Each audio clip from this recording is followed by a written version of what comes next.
Bismillahirrahmanirrahim. Assalamualaikum warahmatullahi wabarakatuh. Selamat pagi untuk Bapak Ibu dosen.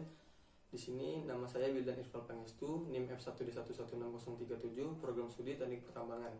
Terima kasih untuk Bapak Ibu dosen yang sudah menyempatkan hadir di seminar magang saya.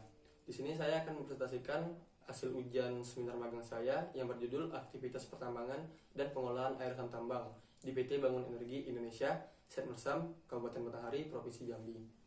Di mana presentasi kali ini saya akan menjelaskan tentang pendahuluannya, di mana kegiatan pertambangan batubara yang kini sudah banyak dilakukan oleh perusahaan-perusahaan besar baik yang berskala lokal maupun nasional, seperti PT Bangun Energi Indonesia di Kabupaten Batanghari yang memiliki dua sisi berlawanan. Ada dampak positif dan dampak negatifnya, di mana dampak positif ini peningkatan ekonomi negara dan masyarakat sekitar itu semakin bertingkat, sedangkan di dampak negatifnya penurunan kualitas lingkungan bagi wilayah tersebut. Salah satu permasalahan lingkungan dalam aktivitas penambangan batubara adalah terkait dengan air asam tambang atau acid main drainage. Air tersebut sebagai hasil oksidasi dari mineral sulfida tertentu yang terkandung dalam batuan yang bereaksi dengan oksigen di udara pada lingkungan berair. Penampakan air asam tambang ini di tahap awal adalah adanya air yang berada di pit yang berwarna hijau. Pada PT Bangun Energi Indonesia terdapat air asam tambang yang dapat merusak lingkungan, di mana air asam tambang ini merusak lingkungan dan ekosistem air tawar. Untuk menetralkannya, air asam tambang ini menggunakan active treatment dengan kapur dan tawas sebagai medianya. Adapun maksud dan tujuannya, di sini maksud dan tujuannya terbagi menjadi dua, yaitu yang pertama mengetahui dan memahami tahapan-tahapan kegiatan pertambangan yang terdapat pada PT Bangun Energi Indonesia. Kemudian mengetahui metode atau alat yang digunakan dalam pengolahan air asam tambang di PT Bangun Energi Indonesia. Dan bab 2 tinjauan umumnya, di sini saya menjelaskan prosedur perusahaannya, di mana PT Bangun Energi Indonesia adalah salah satu badan hukum yang berada di wilayah Republik Indonesia yang berbentuk perseroan terbatas. Perusahaan ini bergerak dalam bidang pengusahaan batubara. Lokasi IU PT Bangun Energi Indonesia terletak di Desa Mersam, Kecamatan Mersam, Kabupaten Batanghari, Provinsi Jambi. PT Bangun Energi Indonesia melakukan kegiatan untuk eksplorasi berdasarkan keputusan SK 503-KP-BP-BPTSP-2008 tentang pemberian kuasa pertambangan eksplorasi pada tanggal 12 November 2008 seluas 2.000 hektar.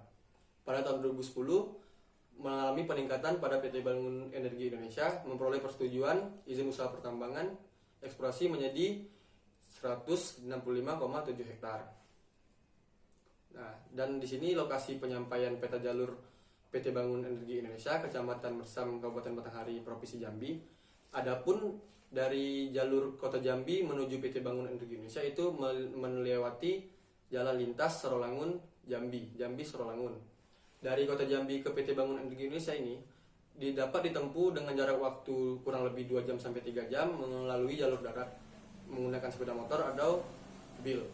Dari Kota Jambi itu melewati Muara Bulian, lalu kemudian melewati Muara Tembesi, lalu langsung ke desa kecamatan Desa Kotoboyo, Kabupaten Batanghari yang merupakan tempat PT Bangun Energi Indonesia.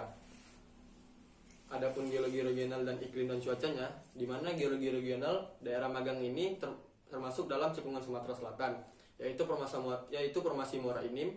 Litologinya terdiri dari batu pasir, tufan, batu berbutir sedang, batu lempung, tupin pasiran, batu lempung berfosilan lignit mengandung oksida besi berupa konveksi dan lapisan tebal lebih dari 600 meter.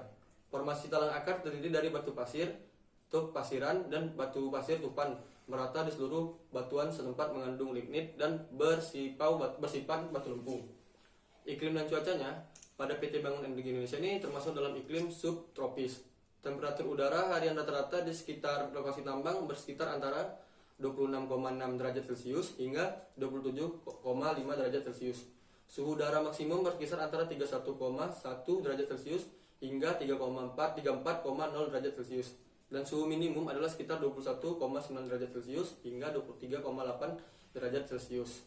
Di mana di PT Bangun Energi Indonesia ini terdapat kegiatan operasionalnya. Terdapat 5, yaitu yang pertama pembersihan lahan atau land clearing, yang kedua itu pengupahan tanah pucuk topsoil, penambangan batubara atau coal getting, pengangkutan batubara, penjualan, dan reklamasi. Di mana gambar yang pertama ini adalah proses pembersihan lahan atau land clearing. Ini menggunakan alat bulldozer tipe D85SS. Gambar yang selanjutnya yaitu pengupasan topsoil dengan menggunakan ekskavator tipe Kobelco SK330 dan diangkut menuju bank soil yang nantinya tanah tersebut akan digunakan dalam proses reklamasi. Gambar yang selanjutnya itu pengupasan OB tipe Kobelco SK330 terus diangkut menuju disposal menggunakan dump truck Mitsubishi Fuso 220 PS. Gambar yang selanjutnya yaitu proses pembersihan batu bara dari overburden dengan menggunakan ekskavator Kobelco SK200.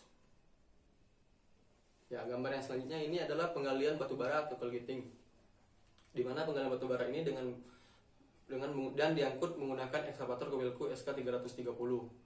Lanjut gambar yang selanjutnya yaitu proses hauling atau pengangkutan menuju stockpile. Nah, lanjut ke proses selanjutnya yaitu proses dumping. Dan setelah didumping, itu tahap selanjutnya adalah batu bara akan ditimbang sebelum nanti dipasarkan.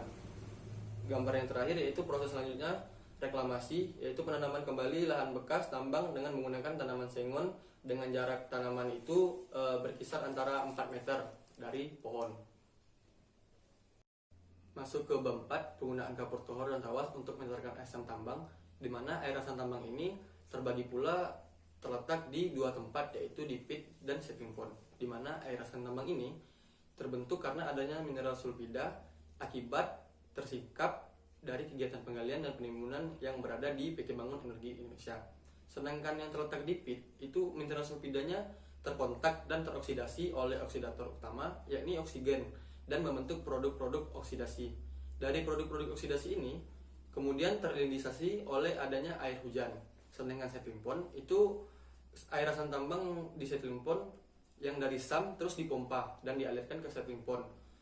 Dan dari settling pond inilah yang akan dilakukan penetralisan logam-logam yang terkandung dan peningkatan kadar pH pada air asam tambang. Adapun untuk hasil laboratorium air asam tambang ini, menurut berdasarkan Kepmen 1827, ini terbagi pula terdapat 4 parameter, yaitu pH, yang kedua total solid suspended, yang ketiga kadar EP, yang keempat kadar Mn. Di mana Kepmen 1827 ini terdapat baku mutu lingkungan, yaitu kalau pH-nya itu baku mutu lingkungannya 6-9, sedangkan total solid suspended-nya 400, kadar EP-nya 7, kadar Mn-nya 4. Di mana hasil pemantauan air asam tambang ini yang saya lakukan pada bulan Juni sampai bulan Juli, yang saya cek hasil laboratorium, tetapi saya juga meminta data dari perusahaan dari bulan Januari sampai ke bulan Mei, di mana data-data tersebut baku mutu lingkungannya sudah sesuai dengan baku mutu lingkungan berdasarkan Kepmen 1827 yang akan dialirkan ke sungai. Masuk ke pemantauan pH setiap hari. Di sini saya melakukan pemantauan pH setiap hari di PT Bangun Energi Indonesia mulai dari tanggal 24 Juni sampai 23 Juli. Di mana pemantauan pH ini saya lakukan menggunakan kertas lakmus. Dan hasil dari pengukuran atau pemantauan pH ini mendapatkan rata-rata air asam tambang di kolom 4 yaitu 6. Oke, masuk ke kesimpulan dan saran, di mana kesimpulannya ini aktivitas penambangan yang dilakukan PT Bangun Energi Indonesia dimulai dari tahap eksplorasi, studi kelayakan, persiapan produksi, penambangan, reklamasi, dan pemasaran. Yang kedua itu pengolahan air asam tambang yang ada di PT Bangun Energi Indonesia, yaitu menggunakan active treatment dengan penggunaan kapur tohor dan tawas. Dimasukkan sebanyak 2% dari debit air yang masuk dan tawas yang berfungsi sebagai penjernih air sehingga layak dialirkan ke sungai. Sarannya itu untuk pengukuran pH dari air menggunakan pH meter agar mendapatkan hasil yang lebih akurat dibandingkan dengan menggunakan kertas lakmus. Oke, terima kasih. Sekian presentasi ujian sebentar magang saya. Apabila ada salah kata apapun kurang lengkap dari penyampaian saya mohon maaf. Terima kasih.